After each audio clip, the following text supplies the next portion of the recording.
नमस्कार। अष्टावक्र गीता की सीरीज में आज हम बात करेंगे अध्याय 5 के श्लोक 1 के बारे में। श्लोक कुछ इस तरह से है। न ते संगोस्ति केन अपि किम शुद्धः त्युक्तम इच्छसि संध्यात विलयम कुर्वन् एवमेव लयम व्रज। अर्थात तुम्हारा किसी से किसी प्रकार का कोई संग नहीं है, क्योंकि तुम शुद्ध हो, फिर किसका त्याग। इस प्रकार देहाभिमान को छोड़ते हुए मोक्ष को प्राप्त हो, मुक्ति का अनुभव करो। गुरु अष्टावक्र अब राजा जनक को यहाँ बहुत ही अच्छे से समझा रहे हैं और ये भी बताते हैं कि मोक्ष पाने के लिए किसी भी बाहरी त्याग की आवश्यकता नहीं है। सच्चा त्याग अंदर की अहंकार, आसक्ति और मिथ्या संबंधों से मुक्ति ही है। एक प्रश्न आप खुद से पूछिए, क्या आपको कभी ऐसा लगता है कि आपकी जो पहचान है वो केवल रिश्तों से संबंधित है, या फिर नौकरी से संबंधित है, या फिर किसी और वस्तु से जुड़ करके आप अपनी पहचान को देखते हैं? एक इंट्रोस्पेक्टिव क्वेश्चन है, सोचिए, विचारिए और कमेंट में आंसर करिएगा। वेदांतिक दृष्टिकोण से अगर आप देखेंगे तो आत्मा जो है वो नित्य ही शुद्ध है। उसे किसी भी वस्तु, संबंध या त्याग से बदलने की आवश्यकता ही नहीं है। जो बॉन्डेजेस हैं, जो बंधन हैं, वो केवल मस्तिष्क और शरीर की संगति से उत्पन्न कुछ भ्रम मात्र ही हैं। वाकई में कोई बंधन तो है ही नहीं। और लिबरेशन यानी कि लय, इसका अर्थ है कि सभी अहंकारिक पहचानों को भंग करना, उनको नष्ट कर देना और अपने असली स्वरूप में स्थिर हो जाना। इसीलिए गुरु अष्टावक्र यहाँ पर राजा जनक से कहते हैं कि मोक्ष पाने के लिए आपको बाहरी त्याग की आवश्यकता नहीं है। इस श्लोक में कुछ प्रमुख तत्वों का प्रयोग किया गया, उनको समझते हैं। वर्ड कहा गया असंगत्व, यानी कि नॉन अटैचमेंट। आत्मा जो है वो किसी से जुड़ी हुई नहीं है, सिर्फ साक्षी मात्र ही है। दूसरा यहाँ पे कहा गया शुद्धता, प्योरिटी की बात की गई। आत्मा सदा ही निर्मल है, उसे शुद्ध करने की कोई आवश्यकता ही नहीं है। त्याग का वास्तविक अर्थ यहाँ पर बताया गया। त्याग का मतलब चीजों को छोड़ना नहीं है, बल्कि जो अंदर की आसक्तियां हैं उनको डिसॉल्व करना है। संग्रह का विलय करने की बात की गई। शरीर है, मन है, बुद्धि है, यह सब एक संध्यात हैं, इसलिए इसका जो विलय है वो ही मोक्ष का मार्ग है। और लय यानी कि फाइनल डिसोल्यूशन, जब व्यक्ति अहंकार व आसक्ति को छोड़कर केवल साक्षी बन जाता है, तभी सच्चा लय भी प्राप्त होता है।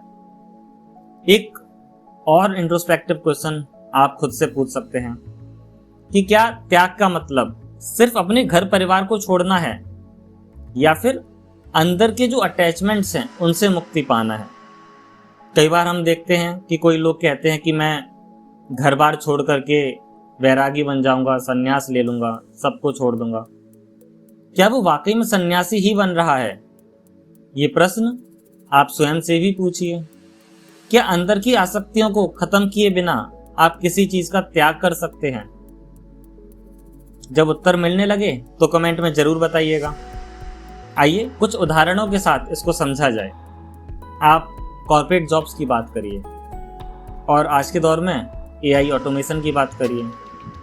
तो एक व्यक्ति जो अपनी पहचान को सिर्फ अपनी नौकरी से ही जोड़ता है कि मैं फलाना कंपनी में फलानी पोजीशन पर हूँ, मेरे नीचे इतने लोग काम करते हैं, या और भी कई आसक्तियाँ अपने मन में बना करके बैठता है, लेकिन अचानक से एआई ऑटोमेशन उस कंपनी में लागू होता है और उसकी जो जॉब है वो रिप्लेस कर देता है।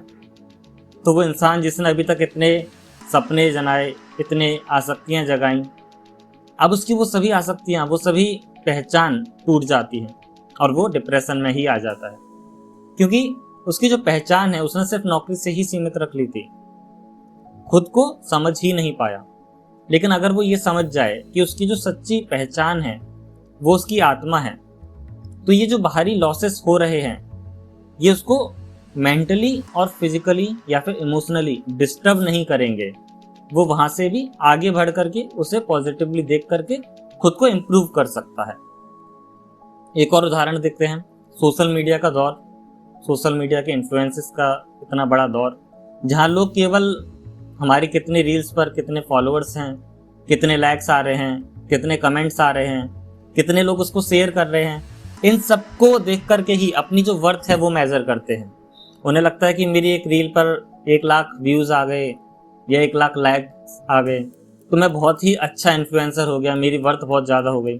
पर जब अचानक से वो पॉपुलैरिटी गिरने लगती है तो वो डिप्रेशन में आता है, परेशान होने लगता है। कई एग्जाम्पल्स हमने देखे हैं सोशल मीडियाज़ के। लेकिन अगर वो व्यक्ति ये समझ ले कि उसकी जो असली वैल्यू है वो उसके भीतर है, उसका कंटेंट है, कंटेंट अगर वो रेगुलरली डालेगा तो वो खुद को उस अटैचमेंट से अलग कर देगा और अनअफेक्टेड भी हो जाएगा। आप परिवार में देखिए, कोई व्यक्ति ये समझता है कि मेरा पुत्र अगर इंजीनियर बन जाएगा या डॉक्टर बन जाएगा तो मैं भी इंजीनियर या डॉक्टर ही कहलाऊंगा। वो अपनी आइडेंटिटी को अपने बच्चों की सफलता में देखता है, लेकिन जब वो एक्सपेक्टेशंस पूरी नहीं होती तो उसे दुख होता है। लेकिन अगर वो सिर्फ विटनेस बनकर इन रिलेशंस को एक डिवाइन प्ले समझे तो उसे कभी भी दुख होगा ही नहीं। और ये सभी चीज़ें परिवार के रिश्तों को भी अच्छा बनाती हैं और हमें जो आसक्तियाँ वाला जीवन हम जी रहे हैं उससे भी अलग करती है। इस श्लोक में अगर आप देखें तो सिर्फ बाहरी चीज़ों को त्यागना ही मुक्ति नहीं है, अंदर की जो आसक्तियां हैं उनको सही तरीके से त्याग देना ही मुक्ति का मार्ग है।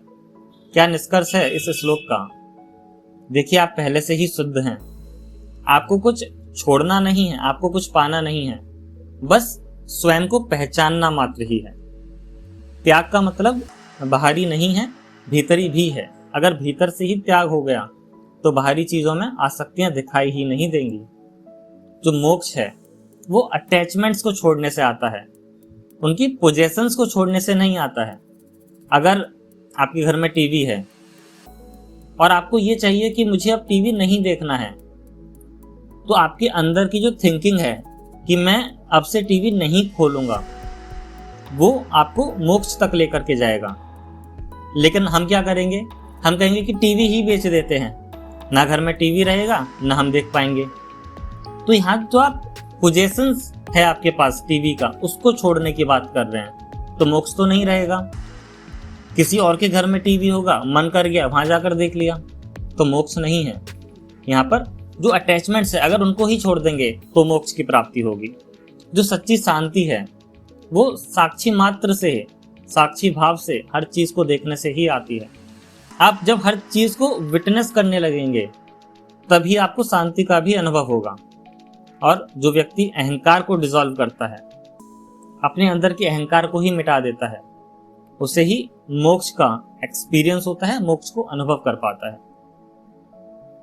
एक प्रश्न और खुद से पूछिए कि अगर आत्मा पहले से ही शुद्ध है तो फिर जो हम साधना करते हैं, जो हम त्याग करते हैं, जो हम पूजा पाठ करते हैं, उन सब की जरूरत भी हमको महसूस क्यों होती है? क्योंकि आत्मा तो सदैव शुद्ध ही है। फिर ये सब करके, साधना करके, पूजा पाठ करके, त्याग करके हम किसे शुद्ध करना चाहते हैं? जो पहले से शुद्ध है उसे और कितना शुद्ध किया जा सकता है? अपने विचार कमेंट सेक्शन में लिखिए। अगर आपको ये व्याख्या अच्छी लगी हो तो अपने दोस्तों तक पहुंचाइए। उन्हें बताइए कि अष्टावक्र गीता में क्या महत्वपूर्ण बातें बताई गई हैं, किस तरह से हम आत्म साक्षात्कार कर सकते हैं। और अगर आपने यहाँ से इस वीडियो को देखना स्टार्ट किया है तो अष्टावक्र गीता के पहले अध्याय के पहले श्लोक से शुरू करिए। हर एक प्रश्न, हर एक उत्तर, हर एक व्याख्याएं आपको आत्म साक्षात्कार तक लेकर के जाएंगी।